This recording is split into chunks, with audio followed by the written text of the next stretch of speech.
The following video is a product of the Blue Orchard Bee and the Charlotte Mason Institute, who hold the copyright.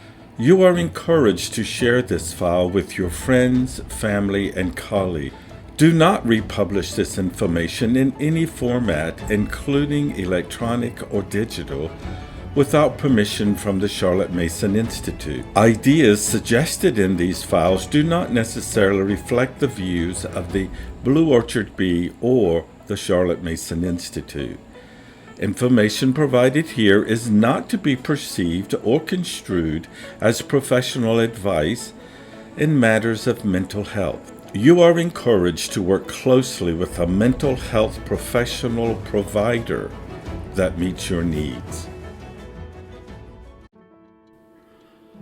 The 2023-2024 Charlotte Mason's Alviary will be available on 1 February 2023. You can download a new Alviary viewbook and get a free term of picture study lessons by going to alviary.org. Please share the free picture study lesson and the Alviary viewbook with your friends and family or co-op. Don't forget about the Charlotte Mason Centenary Conference in Ambleside, England this summer. You can learn more at www.cminst.org. Now let's listen to Danielle's discussion with Dr. Donna Johnson about Orton-Gillingham. A common question that often comes up for us is, what exactly is Orton-Gillingham? We hear Orton-Gillingham here and Orton-Gillingham there, but what does that really mean? It comes up, and a lot of people probably wonder what it means because it's complex in some ways. It isn't after you actually see or can view a lesson happen. That's where you want to be. But it seems complex because it's been around for a long time. And maybe a good place to start is just a little bit with the origins. What does OG, Orton-Gillingham, actually mean, and when did it all start? It comes from the work of a neuropsychiatrist, I believe he was, also a pathologist, from the same time really as Charlotte Mason, a little later, Samuel Orton. And he was sort of the idea man. He actually did work with people. But then the teacher that developed what he learned into lessons, her name is Anna Gillingham. And she lived until 1963, actually. They were born about the same time in the late 1800s.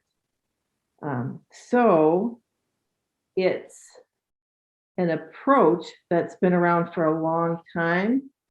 One advantage of that, this is just a little bit of an aside, is that because it's been around for a long time, there's a lot of evidence and research that support what it is. It isn't a set curriculum or a set program. It's an approach that has certain characteristics. The list that I'm looking at is from a training that I had recently, and it has 10 characteristics listed, but it's divided into 3 categories. So the broad concepts behind Orton-Gillingham are that it's multisensory, and that comes first often. It's alphabetic phonetic and synthetic analytic. I'm going to list all of these and then maybe talk a little bit about a couple of them separately. The instructional features would be the second sort of part of it. The lessons are structured, sequential, cumulative, and repetitive. And the knowledge approach and the teaching approach is that it's cognitive, diagnostic, and prescriptive. I'll talk a little bit about the multisensory part of it first. A lot of teaching that has to do with literacy in group schools or even homeschools or working with individuals focuses on the visual and the auditory. And because what we know now, the dyslexic brain actually is different in how it functions. So the things that Samuel Orton and Anna Gillingham came up with are proven, not because they could look at a brain the way we can now with functional MRI, but because they realized that something different about that brain. And the multisensory approach that goes beyond visual and auditory and includes kinesthetic and tactile bring all those inputs within the same part of a lesson even into a child's brain. Now, you will see the kinesthetic and tactile parts of education in any school and in any classroom, but this happens all the time all together. So the kinesthetic and tactile are the inputs that go beyond a little bit what usually happens in school, or it's because it happens in every lesson. So when a child is working with sounding out a word and they've learned the phonics, they'll see it, they'll say it, they'll tap it, they'll do something kinesthetic and tactile with almost every part of the lesson. So that's a very important one. The instructional features address the needs of the child that are more intense, if you want to use that word, and more individual. So that's why it can't be a curriculum or a program. You can't just say, this is what everybody does on day one, this is what everybody does on day two. Then we have a little quiz, then we catch everybody up maybe, then this is what we're doing next week. It's not like that. You have to have some assessment at the beginning, and then you diagnose exactly what a certain student needs and prescribe for that. And it's flexible. I don't know if I used that word before. I think repetitive is similar to that, because if a child doesn't master something, you review it and you go back to it before you keep going. It's very explicit instruction. It works well working with an individual student because of those instructional features, but it also can be used with small groups of children, as long as you're not forgetting that they might have some individual needs. And so you might review something that one child needs more practice on with a small group. That's okay, because you'd be doing that anyway. Underlying this is something that I didn't hear about when I first learned Orton-Gillingham back in the late 1970s. Another feature that's really been brought out and added is that the program needs to be emotionally sound.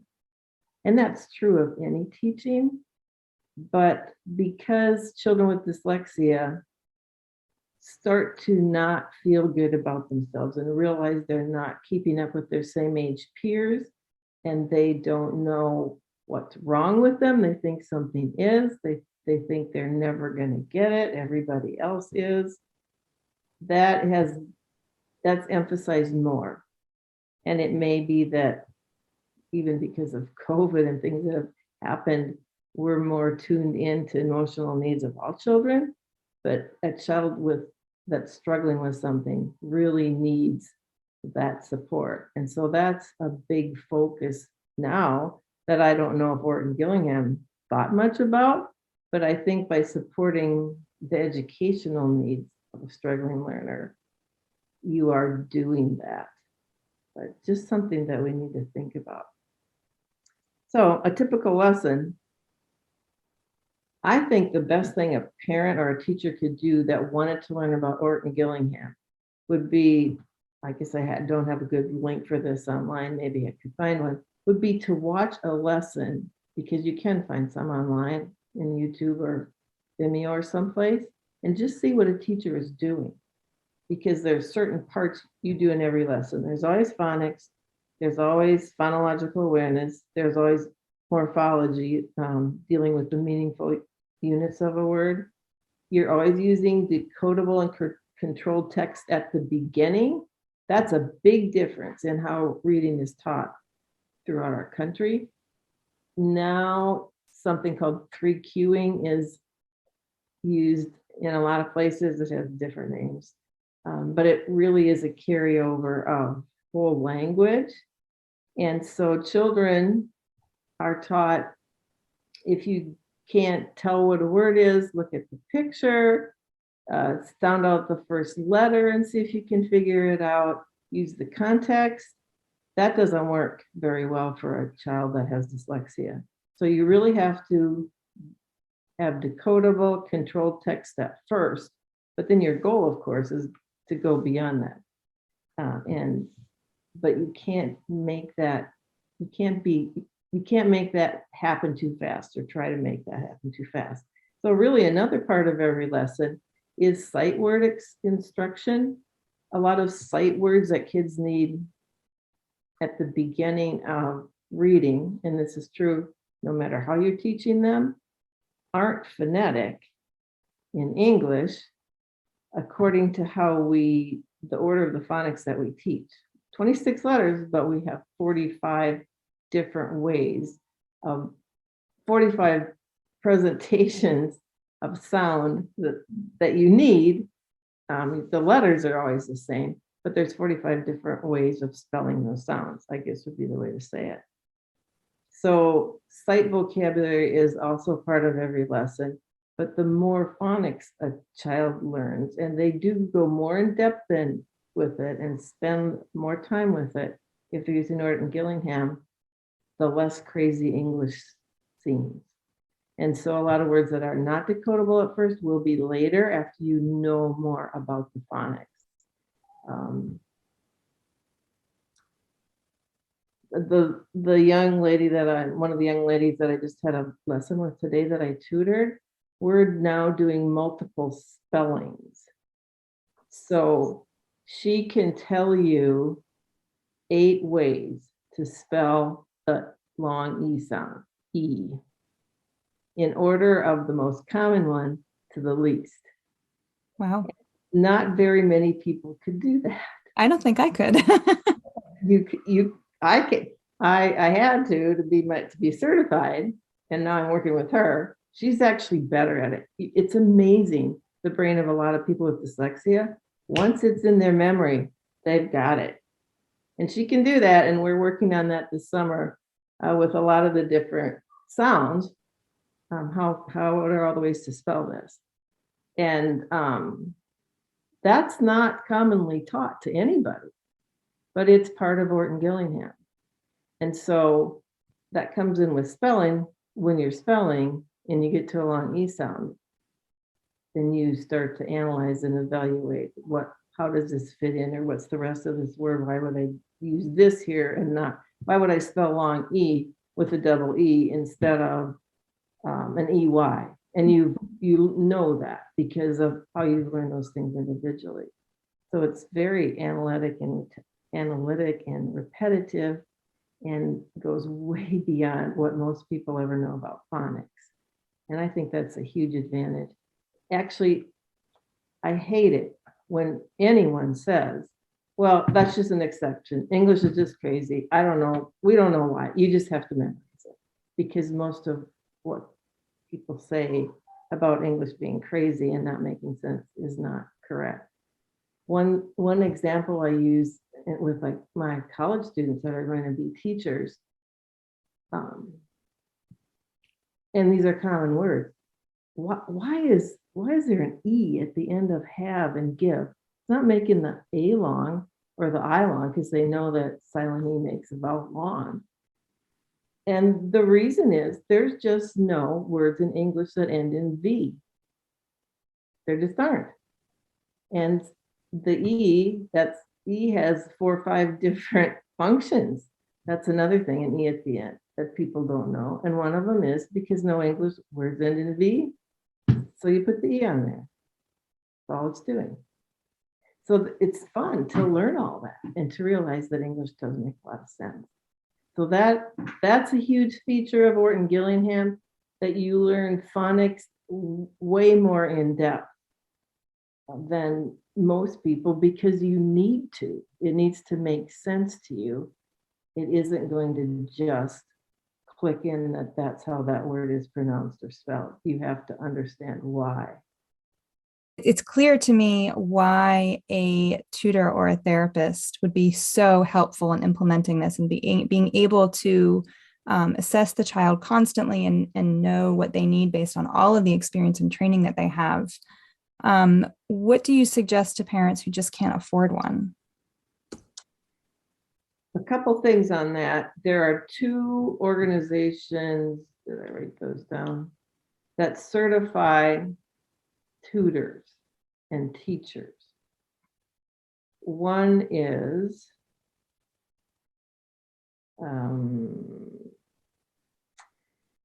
the Orton-Gillingham Academy, and the other, the Academy of Orton-Gillingham Practitioners is one of them. And I'm going to have to think about, and that's not the one that I'm certified under. IMSE. I'll have to think about what that stands for. And you will see the symbols of their certification on certain materials, or teachers can be certified under those programs. The Academy of Orton-Gillingham Practitioners, they really work more with teachers, and you have to have at least a bachelor's degree to do their training. And both of the organizations have multiple levels of training too. There are some programs now, or I'm going to say instead, that use the true Orton-Gillingham approach that homeschoolers can use, that it makes sense to use for what they cost, and that you're allowed to use them. There's some programs that you can't use unless you have been trained. So if there's a concern about the cost of a tutor and it isn't necessarily inexpensive, there are a couple programs at least that I can mention that you could do at home.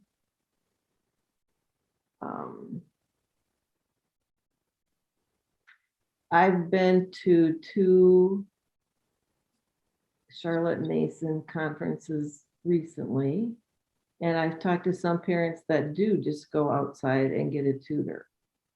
A tutor needs to see your child probably, if you're paying a tutor, twice a week. And it's best if there's a day in between. And many people do tutor now over Zoom or Skype or whatever online. You don't necessarily have to take your child someplace or have them come to your house. A lot of it can be done online. It's kind of amazing how people have figured out how to do that.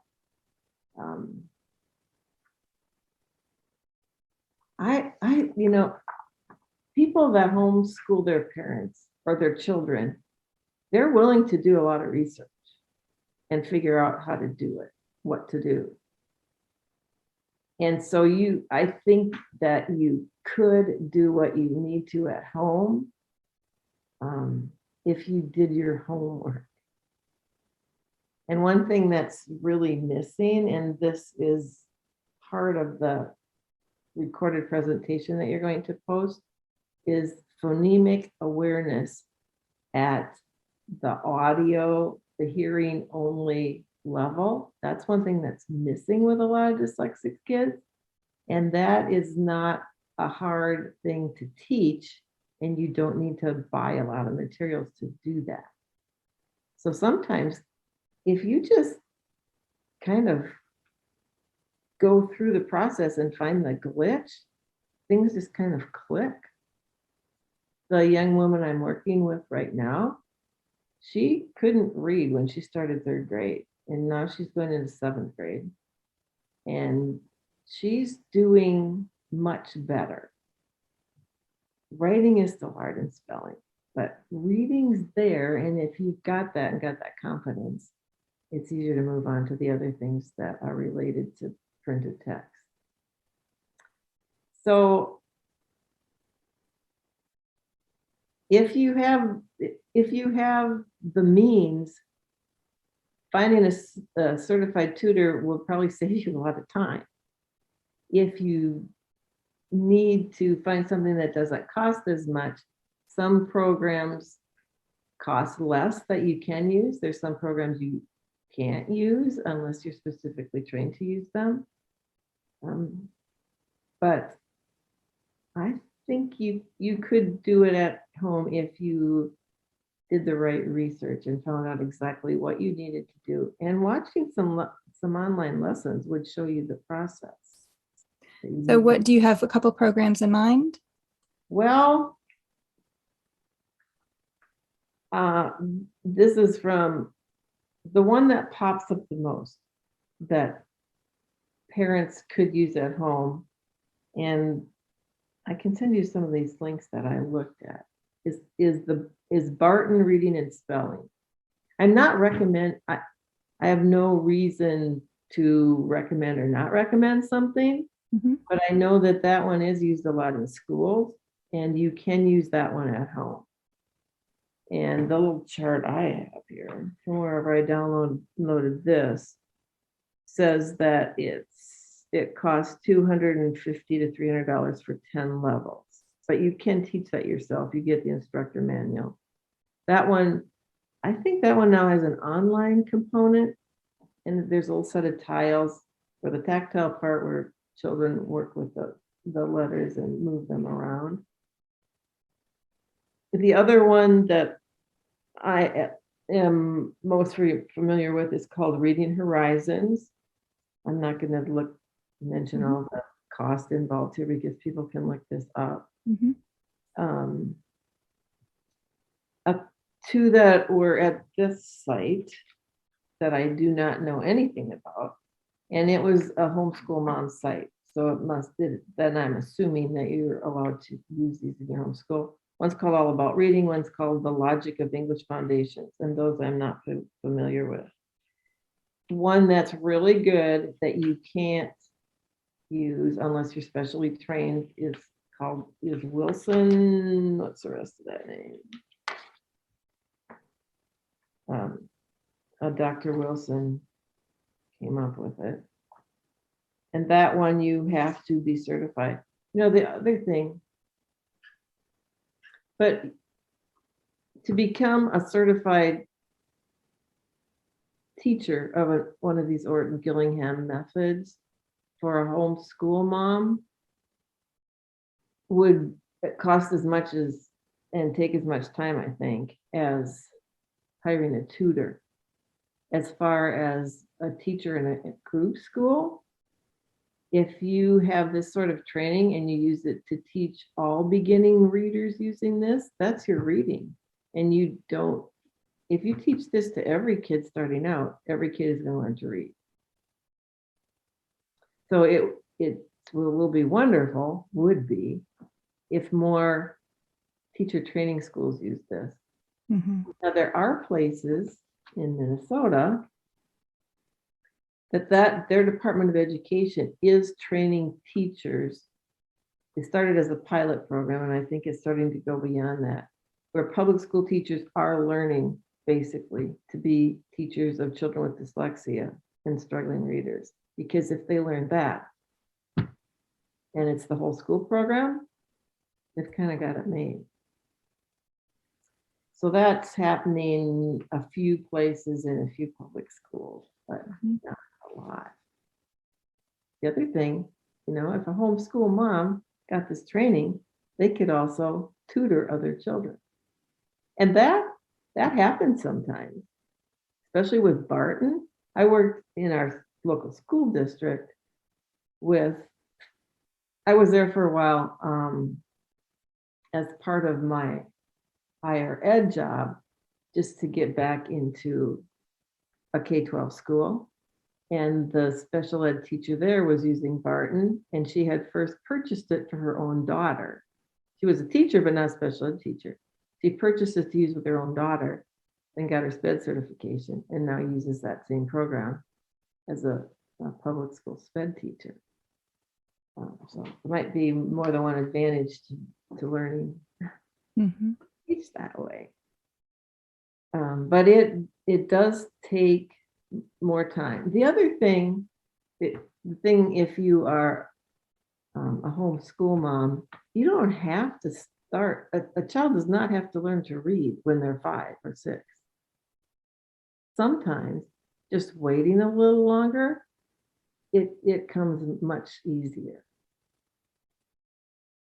There's a trend in the US to teach reading at such a young age, and if we just all waited till 2nd grade maybe to really start on that, that's another way that you would solve problems for a lot of kids. They wouldn't struggle if you just waited a little bit longer. They might still, but it would come easier. So I don't know, some homeschool parents have a child that doesn't catch on to reading right away, but when they do, all of a sudden the first book they read is Huckleberry Finn or something that's way advanced. So you don't have to be, you shouldn't ignore it if a child is struggling early and you see the signs, but you can also slow down the pace of even the starting point while you do some more of the phonemic awareness, as long as you're exposing kids to a lot of books. And one thing I found that is just a little pamphlet. This is not from one of those 2 certification organizations. I think it's an online OrtonGillingham site that calls itself the Literacy Nest, literacynest.com. It's a good place. And this little pamphlet answers the questions that you asked me pretty much on one sheet, and it's pretty good information. So just finding something like that. And again, I have no reason to push the Literacy Nest, except I run across their materials and they seem legitimate and helpful and will point you in the right direction. The other place to really go with help about dyslexia, including good curricula, and you could find either of these just by a Google search. One is at Yale University and one is at the University of Michigan. And if you typed in the University of Michigan dyslexia or Yale dyslexia, you would get to a website that has a ton of information there's probably even a place to click for parents or teachers. Those are very in-depth websites, and they will give you some evaluations of programs that you might be able to use.